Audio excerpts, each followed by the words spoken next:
All in? Đi ơi. A call. I'm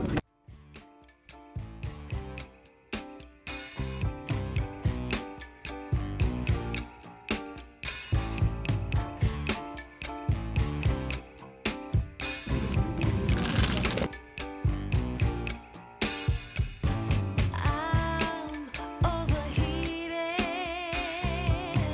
can hardly sleep at night, doing crazy dreaming. You're the reason why. Hiding by the baby, losing my mind. Don't try to And we're back. Yes, we took last week off just because we played one day and we ran awful, and I could not stomach making a vlog about it. But the big hand was I flopped a flush draw against someone who flopped 3 kings, and the turn card fills him up. Well, it makes me the flush with a straight flush draw. I kind of overplayed it. He stacked me, and I lost a $1,600 pot. Probably could have saved some money if I wasn't so frustrated with my play. Anyway, we're back this week. We're at Capital Casino, hoping to break our losing streak. We've lost several sessions in a row. I am not accustomed to losing like this. This is the longest losing streak I've been on in, I think, 5 years. Anyway, sit back, relax, enjoy. See if we can change things up this week. All right, we're in the 1-3 game for $500. I've been playing for about a half hour. Looked down at King, Queen offsuit, open for a raise to $15 from the +1 position. Anyway, it gets called by a player on my left and then one from the player on my right. And we're going to go 3 ways to a flop with $49 in the center. Flop comes out ace high with 2 clubs. I do have a gut shot to a straight, and I got the backdoor nut flush draw. First player checks. I put out a small C bet for $15. Get called from the player on my left. And we see a turn card, which is the 9 of clubs. Doesn't really help my hand too much, except it gives me the nut flush draw. I decided to continue. I'm going to try to make a small wager here. If he has something really strong, I expect him to raise, since there is something out there that is dangerous. He just puts in the call. I think I can get him off top pair if I need to. River card comes is the King of Hearts. We make a pair. Of course, I don't think that beats an ace. So I'm going to put the pressure on. I jam all in. My opponent goes into the tank. He thinks that this is just a crazy, crazy bet, and he's not going to want to call me down with only 1 pair. He does show that he has the ace of hearts in his hand, and I don't think he's going to be calling. He does lay it down, and we win our first pot. All right, this next hand, there are 2 limpers in front of me, and I got pocket 8s on the button, putting a raise to $20. Everyone folds except for the second limper. We're going to see a flop. He has a very short stack, like $70, I think is what he started with. And there's 47 in the middle, and we come out Jack 6-3 rainbow. He checks it over. I think that if he doesn't have a jack, he's going to be forced to fold, and I just want to put pressure on any of his draws. And if he has a jack, maybe a weak jack, he might fold that too. I don't know. Anyway, I put them all in. He calls. I say, that's not good. I was hoping you folded. And then I said, ooh, that's much better. As he was folding, I did see a jack in his hand, so I needed that 8. The next hand, there is a $10 straddle. I'm in the cutoff with ace-jack offsuit, open for $40. The small blind, who is one of the tightest players at the table, goes all in for his $85. I'm sure I'm beat, and I'm sure I'm going swimming uphill on this one, but for $45 more, I cannot fold. He probably has a big pair, and I think my ace is probably live. So that's what I'm hoping for. And we get to see a run out that comes Queen 10-6. So we flop a gutter, turns a queen, rivers a deuce. Of course, we don't have anything. And he slowly turns over pocket kings. Well, after you lose a hand, the best way to get it back is to pick up a real hand. 2 queens. There's one player that limps in. I make it $20. Player on my direct left puts in the call. And now the small blind who just joined the table re-raises to $75. Now he bought in for $1,000, so I think he's a real player. I haven't really played too much with him, but I have seen him around the casino. So I think I'm just going to put in a call here and see what develops on the flop. If it's a safe flop, we're going to end up going with it. And if it's, ace king, we can get away from our hand. Flop comes out. 6 deuce deuce rainbow. Pretty damn good flop for a pair of queens. He is not deterred. He leads again for $75. For $75, I can't go anywhere. I thought about raising, but I kind of want to keep his bluffs in. If he has a hand that's maybe a weaker pair than mine, like jacks or tens, then I can make some additional money. If he has aces or kings, well, the money's going to go in anyway. Turn card comes as a 9 of diamonds. Shouldn't really change too much. He really likes his hand because he shoves all in. I got about $420 left in front of me, and as I said, I don't really know this player. I gotta just stick it in. I'm not too happy about it, but how can you fold queens on a board like that? He does show that he has pocket aces, and that beats pocket queens. Hoping for a queen on the river. Instead, we get the king, and we get stacked. Player opens for $12, gets a call. I'm on the button with pocket sixes. 1 6 and 2 6 makes 12, so I figured that's a good sign. I put in the $12, and the three of us head off to a flop with $40 in the center.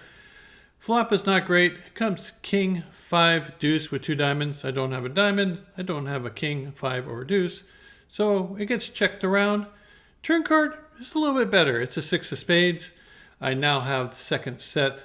The initial raiser bets out for $15. The next player, who has a very short stack, puts in the call for the $15. And of course, I'm going to be putting in a raise. I make it $60. The initial bettor now makes a very quick call. I really don't put either one of these players on a flush draw. So maybe he has a medium-sized pair. River card comes as a 9 of diamonds. It completes the flush, it completes the straight, and he leads out for $120. As I said, I don't put him on a flush, and I was wondering whether he would bet a flush draw. I'm thinking that he might have something like 7-8. He did play 7-8 earlier and said that he liked those kind of hands. But I don't think I can fold.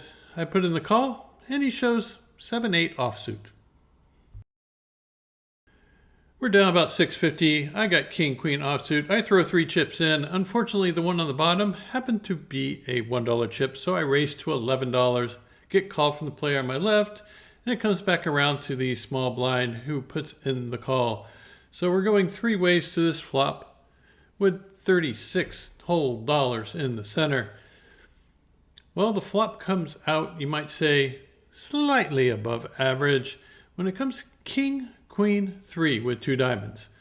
I got top 2 pair. I do have the king of diamonds in my hand, and my opponent leads into me for $20. That seems like a fair price. I put in the call. The player behind me gets out of the way, and it's just the two of us headed off to the turn, which is the ace of clubs. Not my favorite card in the world. Of course, if he has something like jack 10 or maybe even ace king, ace queen, I don't think he has that, but he bet for $40 again.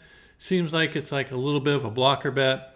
I can't resist raising a little bit blocker bets. Even though I'm not thrilled with my strength in my hand, I make it 100 and he puts in the quick call. River card comes as the 6 of diamonds, so the front door flush gets there. Now he takes his time and thinks for a moment before firing out $100.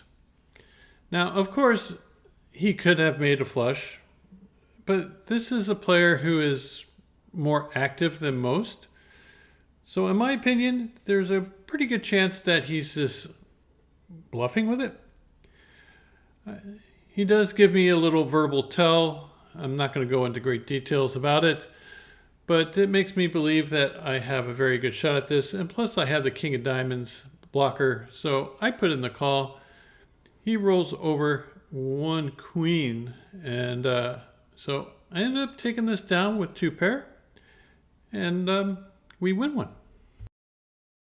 All right, I'm getting a little confidence back. There was a $3 limp, a raise to 15, a call to 15, and it comes to me in the small blind, and I got ace queen offsuit. Definitely a hand I want to squeeze with. I make it $70. The only player I get a call from is the player in the seat 1 position. He's the same player that had pocket aces against me when I had pocket queens. And over the last 2 hours, he's been playing fairly snug. So when he puts in the call for the 70, I'm thinking, I'm probably not best here. He could have a pocket pair, maybe king, since I have an ace and a queen. Maybe he has a hand like ace king. Well, it looks like we're going to find out because just the two of us are going to see a flop. Hoping for a good flop, and it's not exactly what we're dreaming for when it comes 9-5 deuce with 2 diamonds. So I do have 2 overcards and the backdoor nut flush draw. The question is whether I should bet or not, and I thought since I have the ace of diamonds that he cannot, and I wanted to put a little blocker bet out there. If he has ace king, maybe he'll let it go. If he has a pocket pair, I think that he would want to protect it against the flush draw and put in a raise. He thinks about it for quite some time before finally deciding on putting in a raise, and he makes it 155. Of course, this is not good for me. I do have some back doors, but I got backdoor straight draw, backdoor flush draw, and I got backdoor nothing if he has me crushed. So, and since he's playing so snug, I decided just to let this one go. And there goes $125. Well, if ace queen offsuit didn't work for me then, maybe it'll work for me now. There is a raise to $15. I decided just to call. I have position on the opener, and we do get the blind and one of the limpers to put in the call also. So we're going to end up going to the flop 4 ways with $61 in the center. Flop comes out not bad. Jack 10 8 with 2 diamonds. So I got a double gutter with 2 overcards. Pretty decent. First 2 players check. The player to my right now leads for $20. For $20, I love this price. I'm going to be putting in the call. I don't think there's any value in raising since I don't have any diamonds, and it's quite possible someone could be free rolling. Now the first limper puts in a check raise to $60. Kind of a small sizing. Kind of makes me think he has a hand like king queen or some sort of 9. Player to my right also puts in the call, and I'm still getting a great price. So for $40 more, I'm going to see the turn card.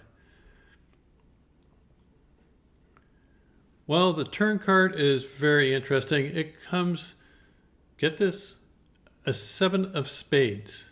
So it brings in the front door straight. It brings in a backdoor flush draw. And both players end up checking to me. Now, if I think I had a better image at this point, I would probably put in a very big bet, hoping to get someone to fold their flush draw and maybe fold a hand like king queen, which has plenty of outs. But I haven't showed down too many winners, so I decided to check it back. River card comes is the 10 of diamonds. I miss everything. The front door flush gets there. The board pairs. It's a pretty ugly card. First player checks. The player on my right decides to bet $140.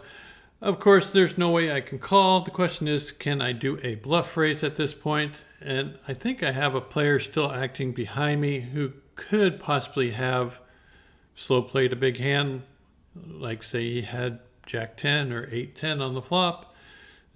Anyway, I decided just to let it go. I think I lost my opportunity to make a move on the turn when the straight card came in. The other player did think for a while, but ended up folding, and we're on to the next hand. Well, the very next hand, there's a $6 straddle. Player opens for 25, and I look down at ace, queen, offsuit again. I put in the call for the $25, and so do two other players. So we're going to end up going four ways to this flop with $103 in the center. Well, the flop this time is kind of scary. When it comes king, queen, six with two hearts. So we got second pair with decent kicker, but there's a king out there, and there's two to a flush out there. And the initial raiser decides to bet for $60. Now, normally I would probably just fold this hand against most players, but this player has been really mixing it up since he's got to the table, and I think it's time to give him a little bit of action. And by that I mean I'm going to call, because I would normally fold this hand under most people leading into me for that size. And we're going to go off to a turn heads up, which comes the eight of spades. Doesn't really help anything, and my opponent decides that he's going to check it. I think I might have the best hand, but I'm going to pot control. I'm just worried about a heart coming on the end. And of course it comes eight of hearts. My opponent now decides to bet, but he bets kind of on the small size. He ends up betting $50, kind of like a little block bet. Not quite sure what this means, but I think if he had a flush, he would go for more value. And if he had a king, he would have bet the turn. So I think maybe he has a queen, and I got the best kicker, so I don't think there's any way I'm going to be folding this.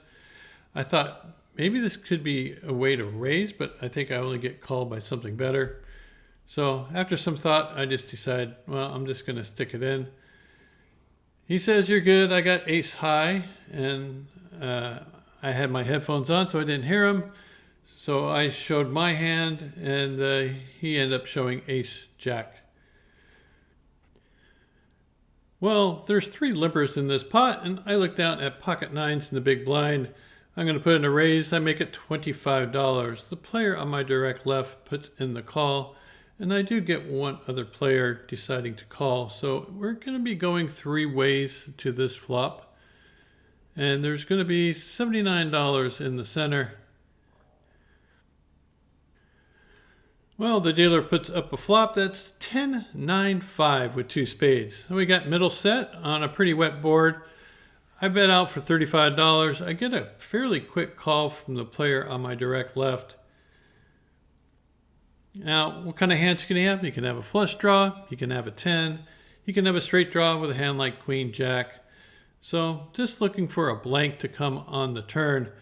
And that's not exactly what we get when the dealer puts up the eight of clubs. So it makes the most obvious straight there.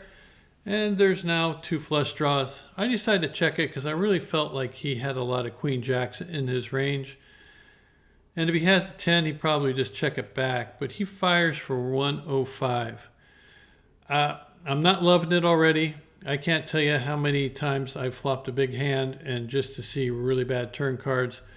But I'm not going to fold. I'm going to put it out there. Let's see if we can pair the board. River card comes. Yeah, it's the worst card you can think of. It's the seven of spades. So now there's a 4 to a straight. Front door flush gets there. If he breathes on this pot, I think I'm just going to have to puke and throw my hand away. But he ends up checking it back. And I turn over my set of nines, and he says that I was good.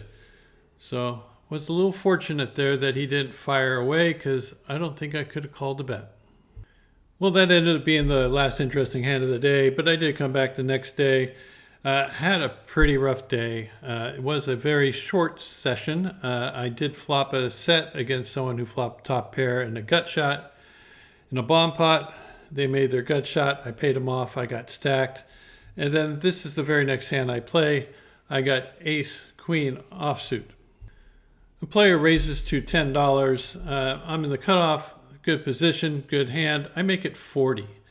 Player on the button puts in the quick call. Now he just sat down at the table, won his first two hands, and has built his stack quite nicely. The other player also puts in the call, so I've got 124 in to see a flop of King 7-3 with 2 diamonds. Again, I missed the flop, but I do have the ace of diamonds and some momentum, so I put in a bet for $30. Button calls rather quickly. The other player gets out of the way. Most likely he has some sort of king, and we'll see what happens on the turn, which is a jack of hearts. I do now have a gut shot to the nut straight, and I figure maybe I can check it. If he has a flush draw, he might check it back, but he does not. He fires for $50. Now, I do have the ace of diamonds as a blocker. I do have an overcard, and of course I have that straight draw. And my thinking was that I could properly represent one of the flushes if it hits, but I rather represent the diamond because he can have the king of hearts with another heart. River card comes as a deuce of diamonds. Perfect. I'm going to go for the check raise jam. Hopefully get him off a weak king. Now if he bets super big, I'm just going to have to give it up. But if he bets small, I got the green light to go for it. He ends up betting for $60. Perfect sizing. I can check raise. He has to call $310 more. If he has the lone king, I don't think he can call. If he had 2 pair, I think he would have bet bigger. So I really think this is going to get through the majority of the time, and it's definitely worth a shot. So I'm going to go ahead and go for it. I'm going to jam all in for $370. And he snap calls. I say, you got me. And he shows over queen, jack of diamonds. So he turned second pair with his flush draw, bet small, and he got there. So didn't expect to see that. And this ended up being my last hand of the day. So I played 2 pots, got stacked in 2 hands, and hit the door. Well, that concluded my 6th session in a row with a loss. My wife was getting a little bit worried. She said, what's going on? I'm saying, don't worry, hon, I'll take care of it. I'm not going to leave unless I book a win tomorrow. And so this is my first hand of the next day. As you can see, it's 2 hours into my session. I've been blinding off for basically 2 whole hours. Very, very frustrating. And I pick up a pair of 5s in the low jack. Open for a raise to 15. I get a couple callers for the 15. So we're going to go off to the flop. That comes out jack 3-3. Of course, with only 2 other players, I think I can probably c-bet this and maybe get some folds.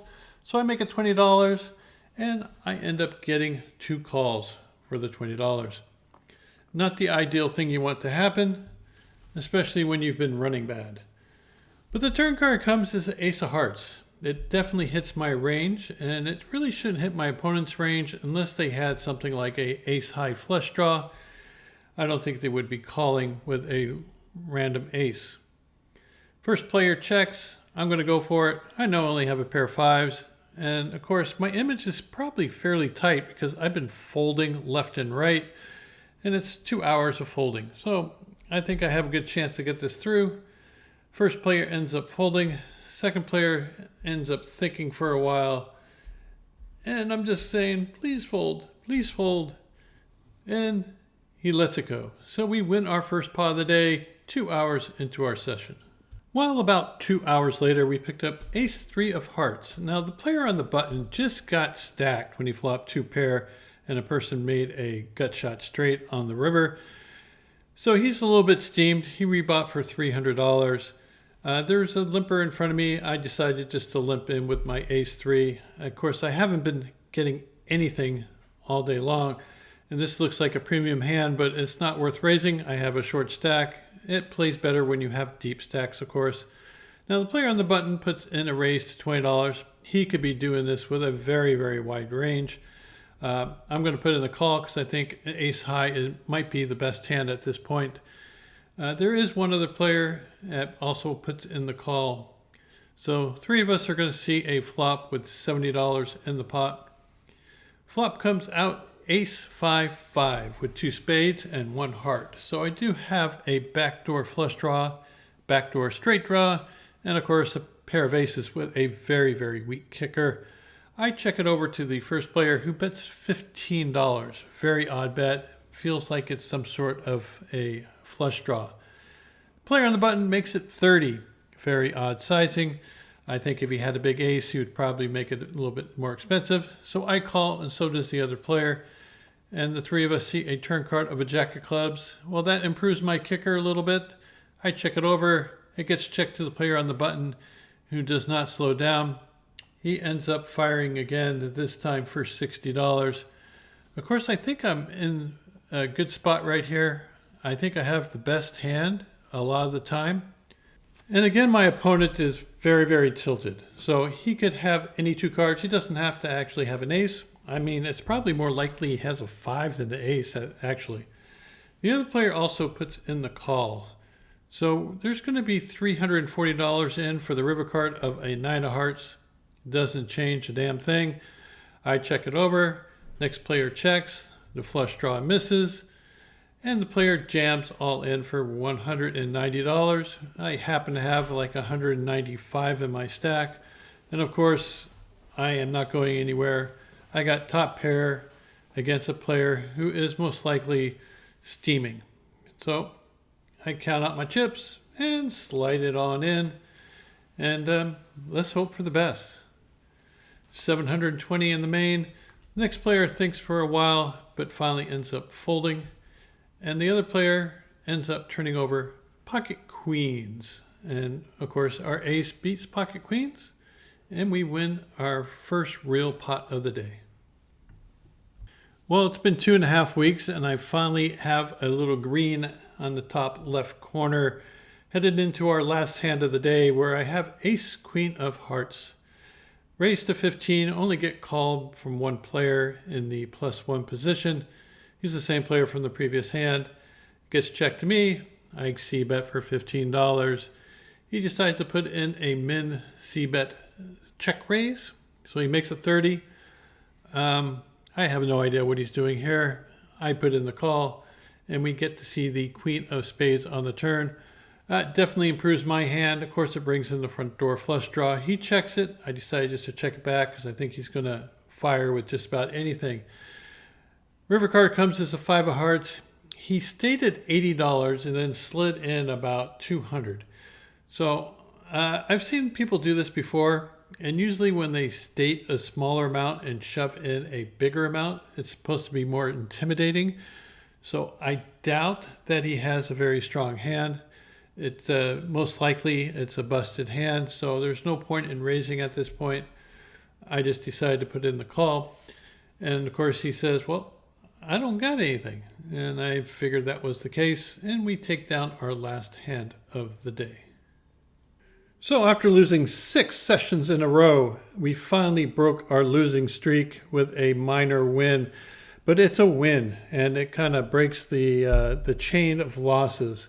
For the week, we still ended up losing $825.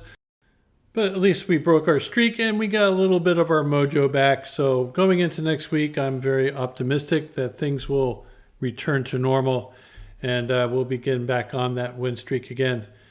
And of course, I want to thank you for making it to the end of the video. I really do appreciate all your support. If you haven't liked and subscribed by now, please do so. And until next week, good luck at the tables, and we'll see you back here soon.